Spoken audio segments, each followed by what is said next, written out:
The Ugly Witch and the Arrogant Frog Prince. Once upon a time, in a forgotten corner of the enchanted forest, there lived an old ugly witch named Isadora. She lived in an old hut hidden deep within the shadows of the towering trees. Though her appearance was fearsome, with a hooked nose and warts dotting her wrinkled skin, her heart was not entirely devoid of kindness. One foggy evening, as Isadora strolled along the murky banks of a stagnant pond, she heard a pitiful croak. Peering into the gloom, she spotted a frog, its green skin shimmering under the faint moonlight. The creature was no ordinary frog, for it was cursed. Long ago he had been a prince, arrogant and ungrateful. A curse had befallen him, transforming him into this lowly amphibian, until he learned humility and gratitude.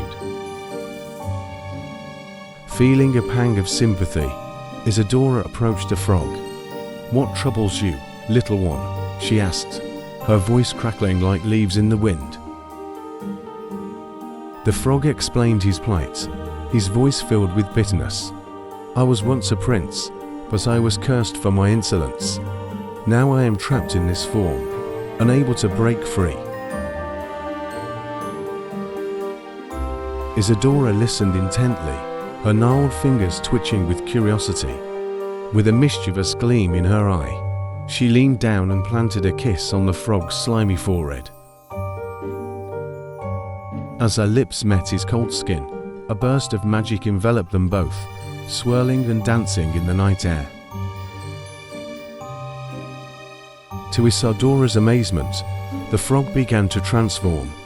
His limbs stretched and elongated, his skin turned smooth and golden, and his eyes sparkled with newfound life.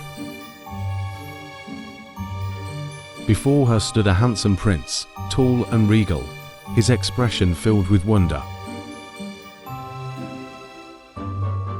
"Thank you, old witch," the prince exclaimed, his voice rich with gratitude. But instead of expressing his gratitude further, the prince's demeanor quickly changed. Pride swelled within him, and he sneered at Isadora with disdain. "Now that I am restored to my rightful form, I do not need the likes of you. Begone, hag." Isadora's heart sank at the prince's callous words. She had hoped that the curse's end would bring about a change in his character, but it seemed that arrogance still lingered within him. Undeterred, the prince strutted back to the nearby village, his newfound beauty drawing the attention of all who crossed his path. But instead of using his charm for good, he became even more boastful and mean-spirited than before.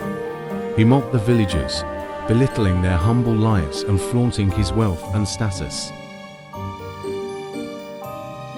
Word of the prince's behavior spread like wildfire, and soon the villagers grew weary of his arrogance. They whispered of the old witch who had saved him, wondering if she held the key to breaking his curse once and for all. Meanwhile, Isadora retreated to her lonely hut, pondering the prince's fate. Despite his cruelty, she couldn't shake the feeling of responsibility that weighed heavily upon her shoulders. Deep down, she knew that only humility and gratitude could break the curse's hold on him. And so, Isadora set out once more to confront the prideful prince and teach him the most valuable lesson of all, that true beauty lies not in outward appearance, but in the kindness of one's heart.